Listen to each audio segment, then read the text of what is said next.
ఇవాళ ఈ సంఘటన ఇదేదో ఆషామాషిగా జరిగింది కాదు, అనుకోకుండా జరిగింది కాదు.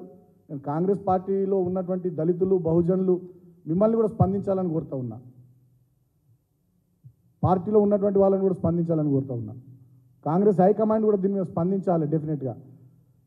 కాంగ్రెస్ జాతీయ పార్టీకి అధ్యక్షుడిగా ఒక దళితుని పెట్టినామని చెప్పి మీరు చెప్పుకోవడం కాదు.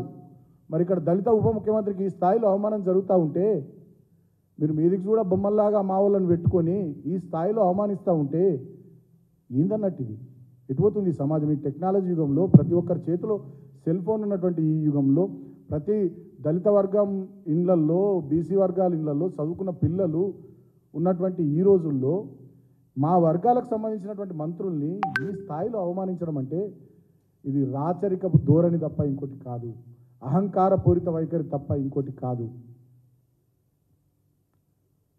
నేను వెంటనే ముఖ్యమంత్రిని కోరుతా ఉన్నా, బేషరతుగా ఈ జరిగిన సంఘటనకు క్షమాపణ, దళిత జాతికి బహుజన జాతికి క్షమాపణ చెప్పాలి. భవిష్యత్తులో ఇటువంటి జరగకుండా మీ ఆలోచన ధోరణిని, మీ పద్ధతిని, మీ వ్యవహార శైలిని మార్చుకోవాలని చెప్పి నేను ముఖ్యమంత్రి రేవంత్ రెడ్డికి తెలియజేస్తూ ఉన్నా. ఇవాళ బాధతో మాట్లాడుతూ ఉన్నాం. మేము ఏదో మాట్లాడడానికి నేను మాట్లాడట్లేదు. దళిత వర్గాలకు చెందినటువంటి బిడ్డగా మా రక్తంలో అంబేద్కర్ ఉన్నాడు, మా రక్తంలో అంబేద్కర్ ఉన్నాడు. ఈ దేశం 75 సంవత్సరాల భారతదేశం ఇట్లా ఒక్కటిగా ఉండడానికి, ఇంత గొప్పగా ఎదగడానికి ఉత్పత్తి కులాల, శ్రామిక కులాల మా కష్టం ఉంది. అటువంటి మా కష్టజీవులు, శ్రమైక జీవనాన్ని కొనసాగించినటువంటి మా వర్గాలకు సంబంధించినటువంటి బిడ్డల్ని ప్రభుత్వంలో పెద్దలుగా చూసి, సరే పార్టీ ఏదైనా కావచ్చు, మా వాళ్ళు మంచి స్థానంలో ఉన్నారని సంతోషపడతాం ఈ వర్గాలకు సంబంధించినటువంటి బిడ్డలం.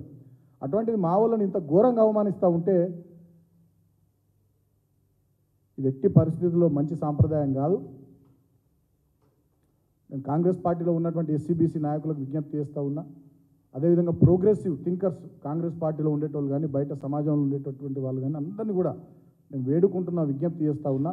ఇటువంటి రాచరికపు పద్ధతులు, ఈ దేశ్ముఖ్ ఆలోచన విధానాన్ని రేవంత్ రెడ్డి ఇట్లాగే కొనసాగించుకుంటూ పోతే భవిష్యత్తులో డెఫినెట్గా ఎస్సీ బీసీ వర్గాల నుంచి పెద్ద ఎత్తున తిరుగుబాటు తప్పదు అనేటటువంటి విషయాన్ని కూడా ఈ నాయా దేశ్ముఖ్ రేవంత్ రెడ్డికి నేను హెచ్చరిస్తూ ఉన్నా. వెంటనే మేము డిమాండ్ చేస్తూ ఉన్నాం, బేషరతుగా ఈ జాతులకు క్షమాపణ చెప్పాలి. భవిష్యత్తులో ఇటువంటి జరగకుండా తన పద్ధతిని రేవంత్ రెడ్డి మార్చుకోవాలి. ఇప్పటికైనా ఈ రాష్ట్రంలో ఉన్న బడుగు బలహీన దళిత గిరిజన వర్గాల సోదరులు సోదరిమణులందరికీ నేను విజ్ఞప్తి చేస్తూ ఉన్నా, అర్థం చేసుకోండి ఈయన విధానాన్ని, ఈ నాయా దేశ్ముఖ్ రేవంత్ రెడ్డి విధానాన్ని, ఆలోచనను, ఆయన పద్ధతిని, ఆయన వ్యవహారాన్ని, ఆయన వ్యక్తిత్వాన్ని అర్థం చేసుకోండి. ఇప్పుడు మనకి ఎక్కడైనా బాధ అనిపిస్తే పెద్ద మనుషుల దగ్గరికి వచ్చి చెప్పుకుంటాం, పెద్ద మనుషులకి బాధ అనిపిస్తే దేవుళ్ళ దగ్గరికి వచ్చి చెప్పుకుంటాం. దేవుని దగ్గర అవమానం జరిగిన తర్వాత ఎక్కడికి వచ్చి చెప్పుకున్నాడు, ఎవరికి చెప్పుకున్నాడు? సాక్షాత్తు లక్ష్మీ నరసింహస్వామి చెంతనే మా ఎస్సీ బీసీ వర్గాలకు అవమానం జరిగి వాళ్ళు కాళ్ళ కింద మా మంత్రుల్ని కూర్చుండబెట్టుకుంటే, వాళ్ళ కాళ్ళ పక్కన మా మంత్రుల్ని కూర్చుండబెట్టుకుంటే ఈ ప్రభుత్వంలో మా వర్గాలకు న్యాయం జరుగుద్దా, మేలు కలుగుద్దా?